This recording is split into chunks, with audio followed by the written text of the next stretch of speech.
भारत में दहेज प्रथा आज भी समाज के लिए एक गंभीर समस्या बनी हुई है। आधुनिकता और शिक्षा के बढ़ते स्तर के बावजूद हर साल हजारों महिलाएं दहेज उत्पीड़न और दहेज हत्या का शिकार हो रही हैं। भोपाल का तुषार शर्मा केस हो या ग्रेटर नोएडा का दीपिका नागर मामला या फिर कर्नाटक के बेल्लारी का ऐश्वर्या सुसाइड केस, बात केवल एक दो घटना की नहीं बल्कि देश में हर साल इस तरह की हजारों घटनाएं सामने आती हैं। राष्ट्रीय अपराध रिकॉर्ड ब्यूरो यानी एनसीआरबी के मुताबिक देश में हर साल 6000 से अधिक दहेज हत्या के मामले दर्ज किए जाते हैं। साल 2023 में भारत में लगभग 6000 दहेज हत्याएं दर्ज की गई हैं। एनसीआरबी के मुताबिक साल 2024 में भारत में दहेज से जुड़े 5737 मामले सामने आए थे, जो भारतीय न्याय संहिता की धारा 80 और पहले की आईपीसी धारा 304 बी के तहत दर्ज किए गए थे। वहीं दहेज हत्या से जुड़े मामलों में यूपी और बिहार के आंकड़े तो हैरान करने वाले हैं। साल 2024 में यूपी में सबसे ज्यादा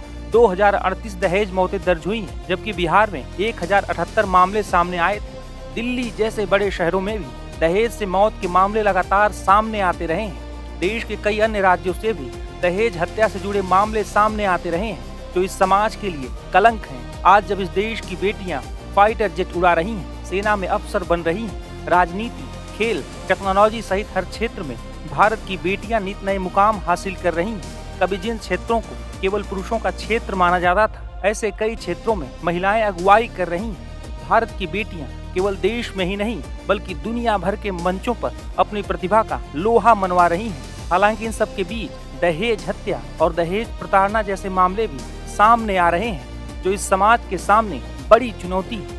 भारतीय समाज का एक बड़ा हिस्सा आधुनिकता को स्वीकार कर चुका है, लेकिन दूसरा हिस्सा अब भी पुराने सामाजिक ढांचे और मानसिकता से बाहर नहीं निकल पाया है। इसमें आज भी जब महिलाएं पुरुषों के कंधे से कंधा मिला के चल रही हैं, हर क्षेत्र में अपना डंका बजा रही हैं, हर क्षेत्र में वो पुरुषों से ज़्यादा अच्छा काम करके दिखा रही हैं, उस समय भी स्त्री की आज ये स्थिति है कि हर दिन हर समय हम कोई भी प्रदेश लीजिए, उत्तर प्रदेश लीजिए या किसी भी प्रदेश की बात करिए इंडिया में, तो वहाँ रोज़ कोई ना कोई एक आध नहीं, मतलब मुझे तो लगता है सैकड़ों की संख्या में जो लड़कियां हैं, नवविवाहिता हैं या युवतियां हैं या उनकी शादी के 5, 7, 8, 10, 15 साल हुए हैं, वो ससुराल वालों की प्रताड़ना और उनके टॉर्चर का शिकार बनती हैं और उनके मौत को ज़्यादातर वो लोग आत्महत्या का रूप देके अपना पल्ला झाड़ना चाहते हैं। लेकिन 99%, क्योंकि देखिए हर किसी को अपना जीवन प्यारा होता है और कोई भी अपने जीवन का इतना दुखद अंत करना नहीं चाहता होता है। जिस हिसाब से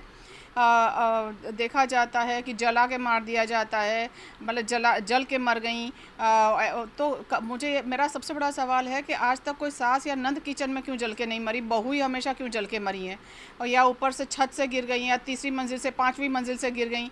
तो आप ये बताइए कि कभी कोई सास या नंद क्यों नहीं गिर के मरी है, बहू ही क्यों छत से गिर के मरती हैं।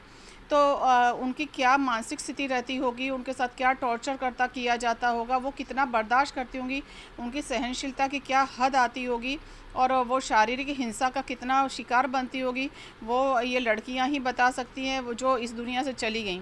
लेकिन हम कहीं ना कहीं समाज का एक अंग होने के नाते हम ये सारी चीज़ें समझते हैं और मैं बहुत ज़्यादा आप लोगों को रिक्वेस्ट करती हूँ कि दहेज प्रथा प्लीज़ बंद करिए। दहेज लेना और देना गैर कानूनी है, सज़ा का प्रावधान है हमारे कानून में। तो ये जो प्रथा है, वहाँ से ही ये दहेज लालचियों की शुरुआत होती है, जब शादी के समय उनको अच्छी डाउरी और अच्छी व्हीकल और अच्छी कैश या गोल्ड ज्वेलरी या महंगे गिफ्ट दिए जाते हैं, तो वो एक कहते हैं एक सिलसिला शुरू होता है और वो कहाँ जाके रुकता है। जिस पुत्री के लिए आपने उसके सुख के लिए, उसकी खुशी के लिए आपने पूरे जीवन की पूंजी लगा दी, बेटी की शादी में कई लोग अपनी ज़मीन बेच के, अपना खेत बेच के, अपना मकान बेच के, कर्जा लेके शादी करते हैं और वो लड़कियों को सोचते हैं कि हमारी पुत्री ससुराल में जाके खुश रहेगी, बेटी खुश रहेगी, और उसको मौत और कई बार ऐसी ज़िंदगी भी मिलती है कि वो कोमा में रहती हैं ज़िंदगी भर, या उनका अंग भंग हो जाता है या उनको जला के मारने की स्थिति। तो अगर वो बच भी जाती हैं तो पूरी ज़िंदगी वो बर्न जो उनको किया गया होता है, उसकी जो स्कार्स होते हैं या उनका जो पीड़ा होती है, वो पूरी ज़िंदगी बर्दाश्त करती हैं। तो मैं हाथ जोड़ के रिक्वेस्ट करती हूँ हमारे समाज को भी कि प्लीज़ आप ये दहेज की प्रथा बंद करिए, और जब भी कोई डॉटर आपकी दहेज की शिकायत करे तो तुरंत ही उस माहौल से उसको बाहर निकालिए, अपने घर ले आइए, उसको सुरक्षित स्थान दीजिए अपने घर में, और इस तरह के रिलेशन को आगे मत खींचिए कि ससुराल में ही बेटी का जीवन गुजरना चाहिए। ये गलत वो है, सोच है माता पिता की कि जैसे पुत्र अपने घर में आ सकता है कभी भी, वैसे बेटी भी अपने घर में कोई प्रॉब्लम होने पे वापस माता पिता के पास ही आ सकती है। ये उसका लिए हमेशा अपने घर के द्वार खुले रखने चाहिए, और लड़कियों को भी ये समझना चाहिए कि देखिए पुलिस और कानून आपकी सहायता के लिए हमेशा खड़ा है। आप स्थिति को इतना ज़्यादा मत बिगाड़िए कि वो आपकी मौत तक चली जाए या आपकी हत्या तक चली जाए। जब आपको लगे कि आप ससुराल में अनसेफ है तो प्लीज़ पुलिस की सहायता लीजिए, और पुलिस पूरी तत्परता से महिला आयोग का से में आप अपना शिकायत कर सकती है। महिला आयोग भी संज्ञान में लेगी, वो आपका सहायता करेगी।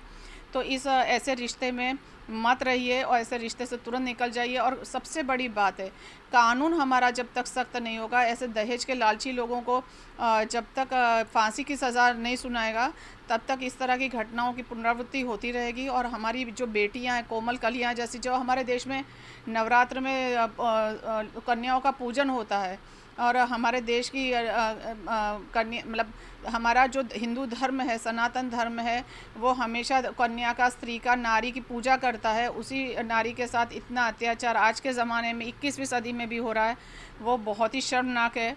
और ये इन सब चीज़ों का मुखर विरोध करना चाहिए हर स्तर पे, फैमिली हो, चाहे समाज हो, कानून हो या पुलिस हो, सबको ही इस ऐसे मामलों में बहुत सख्त रुख अपनाना चाहिए, ताकि ऐसी घटनाएं फिर से ना हो।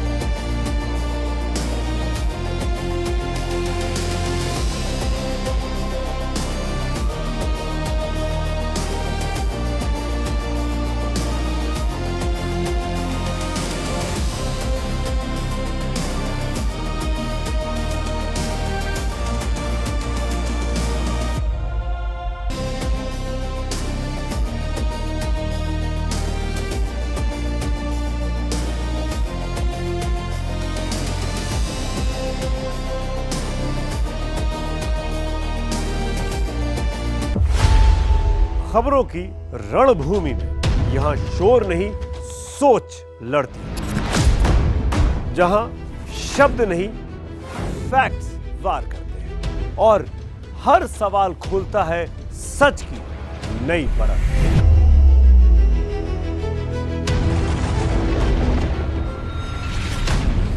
चक्रव्यूह आपके अपने सुमित अवस्थी के साथ सोमवार से शुक्रवार शाम 6:57 पर टाइम्स नाउ नव भारत पर।